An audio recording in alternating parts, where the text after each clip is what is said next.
नमः श्रीयतिराजाय विवेकानन्दसूरये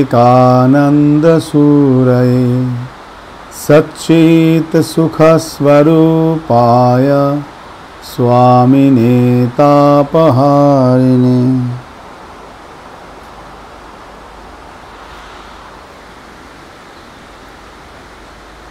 সবাইকে আমার সশ্রদ্ধ নমস্কার জানাই। এখন স্বামী বিবেকানন্দের মাস, অর্থাৎ সেপ্টেম্বর। এই সেপ্টেম্বর মাসেই স্বামীজি ভারতবর্ষ তথা সনাতন ধর্মকে বিশ্বের মাঝে একবার প্রতিষ্ঠা করে দিয়ে গেছেন। আমেরিকার শিকাগো শহরেতে ধর্ম মহাসম্মেলনে। তো তাই আর এই সময়টাই হলো আমাদের জীবনের একটা সন্ধিক্ষণ। কলেজ, স্কুল, কলেজগুলোতে সব আমাদের নতুন জীবনযাত্রা, নতুন পড়াশোনা শুরু, নতুন জীবনের একটি আস্বাদ। আমাদের কেরিয়ার গঠনের জন্য এক ধাপ এগিয়ে যাওয়া। কিন্তু স্বামীজির কথায় কেরিয়ার গঠনে কি সব? যদি তাই হতো তাহলে তো এত অশান্তি থাকতো না, তাহলে তো ডিপ্রেশন থাকতো না, তাহলে তো আর এই বড় বড় ব্যক্তিত্বদের হঠাৎ করে নিচে নেমে জেলের ঘানি টানতে হতো না। অর্থাৎ শুধু কেরিয়ার নয়, আমরা যত কেরিয়ার গঠনের জন্য ছুটে যাচ্ছি, কেরিয়ার তত পিছনে চলে যাচ্ছে। যত চাকরি, অমুক তমুক ইত্যাদির জন্য এগিয়ে যাচ্ছি, সে তত পিছিয়ে পিছিয়ে চলে যাচ্ছে। কেন এমন হচ্ছে? তার সমাধান দিয়ে গেছেন স্বামীজি। স্বামীজি বলছেন যে শিক্ষা প্রধান, শিক্ষা দরকার। এখন এই শিক্ষা বলতে কি বোঝায়? শিক্ষা বলতে তিনি বলছেন দুটো জিনিস। একটি হলো চরিত্র গঠন, আর অন্যটি হলো আত্মনির্ভরশীলতা। যে শিক্ষার দ্বারা চরিত্র গঠন হয় না, সেটি শিক্ষাই নয়। যে শিক্ষার দ্বারা নিজের পায়ে নিজে দাঁড়ানো না যায়, আত্মনির্ভরশীল না হওয়া যায়, সে শিক্ষাও শিক্ষা নয়। তাহলে এই দুটির জন্যই শিক্ষা। আমরা আমাদের এখন নিজেদের বিবেক, নিজেদের বিচার, বুদ্ধি ইত্যাদি সব যেন জলাঞ্জলি দিয়েছি, অন্যের কাছে বাধা রেখে ইমোশনের উপর ছুটে চলেছি, আবেগের বশে।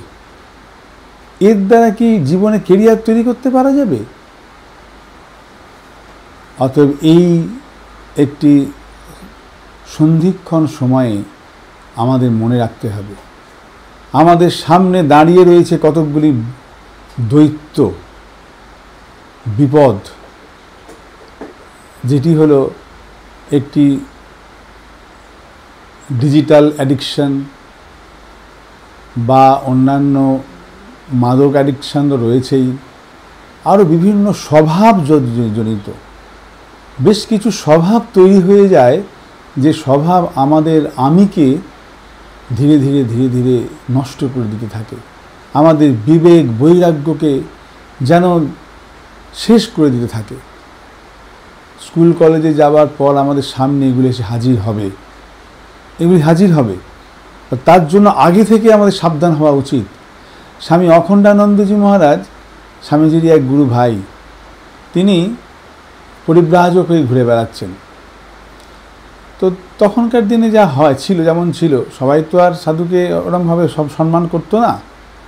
তো তিনি যখন পরিব্রাজক হয়ে ঘুরে বেড়াতেন, বিভিন্ন রকম সমস্যার সম্মুখীন হতে হতো।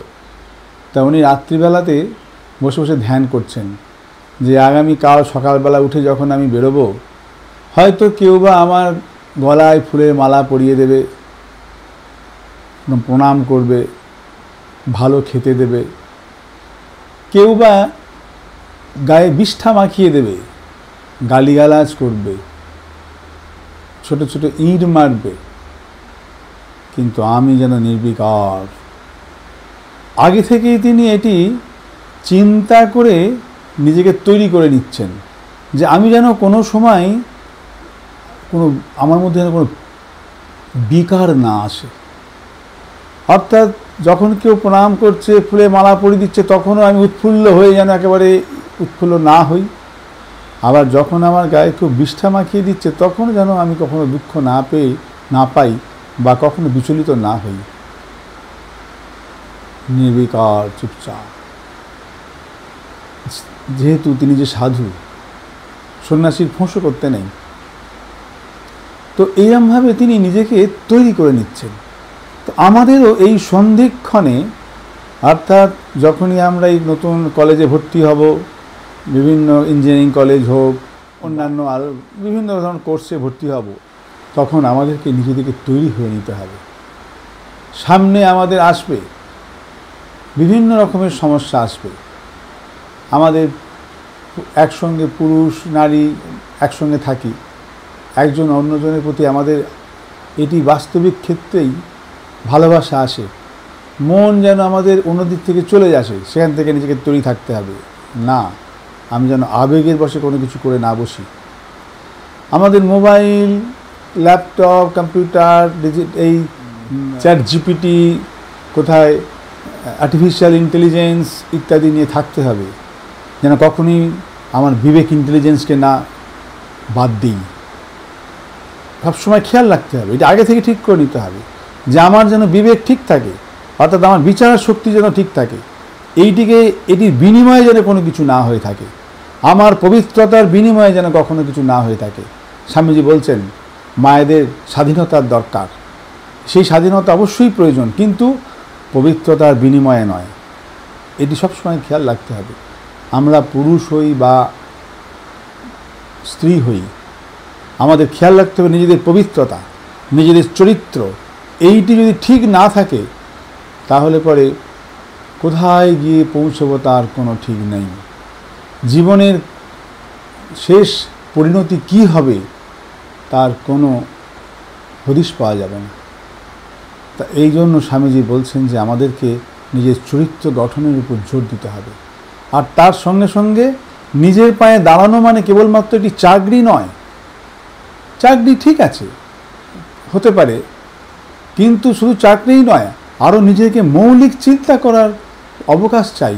নিজেকে মৌলিক চিন্তা করতে হবে, যাতে আমরা নিজেরা কিছু করতে পারি। আমরা সমাজের জন্য করতে পারি, নিজের জন্য করতে পারি, দেশের জন্য। এইটি করতে গেলে আমাদেরকে প্রত্যেক দিন একটু করে ধ্যানের অভ্যাস দরকার। একটু প্রত্যেক দিন সকালবেলা একটু চুপচাপ বসে মনটাকে একাগ্র করার চেষ্টা করতে হবে। আর রাত্রে শুতে যাওয়ার আগে সারাদিন কি করলাম একটু মূল্যায়ন করতে হবে। এই দুটো জিনিস যদি ঠিক থাকে, তাহলে দেখব আমাদের ঠিক গতিতে জীবন প্রতিবাহিত হবে। ভুল ভ্রান্তি হতেই পারে, ফেলিওর জীবনে আসবে, ব্যর্থতা আসবে জীবনে। তা বলে সেগুলি আমাকে যেন ভেঙে চুরমার করে না দেয়, আমি যেন ডিপ্রেসড হয়ে না পড়ি। আসবে, ফেলিওর হলো সাকসেসেরই আগের স্টেপ। অর্থাৎ আমাদেরকে সেটিকে ওইভাবে নিতে হবে। ফেলিওর কেন হলাম তার মূল্যায়ন করতে হবে, এবং পরবর্তীকার ক্ষেত্রে আমাদের আরও জীবনী শক্তি নিয়ে এগিয়ে যেতে হবে। জীবনী শক্তি হারালে চলবে না। এইটি নিয়ে যদি আমরা এগোতে পারি, নিশ্চয়ই চরিত্র গঠন এবং আত্মনির্ভরশীলতা আমাদের হবে। স্বামীজির কাছে আমরা প্রার্থনা করি যে তিনি আমাদের সহায় হন। স্বামীজির কৃপায় আমাদের যেন বিচার শক্তি ঠিক থাকে, বিবেক ইন্টেলিজেন্সটি যেন ঠিক থাকে। আমরা যেন কখনোই আর্টিফিশিয়াল ইন্টেলিজেন্সের উপরেতে বেশি গুরুত্ব দিতে গিয়ে বিবেক ইন্টেলিজেন্সকে হারিয়ে না ফেলি। তার কাছে এই প্রার্থনা রেখে সকলকে আমার সশ্রদ্ধ নমস্কার জানিয়ে আর সকলের শুভ কামনা করে আজকে শেষ করি। ওম শান্তি শান্তি শান্তি হরি ওম তৎসৎ। শ্রীরামকৃষ্ণার্পণমস্তু।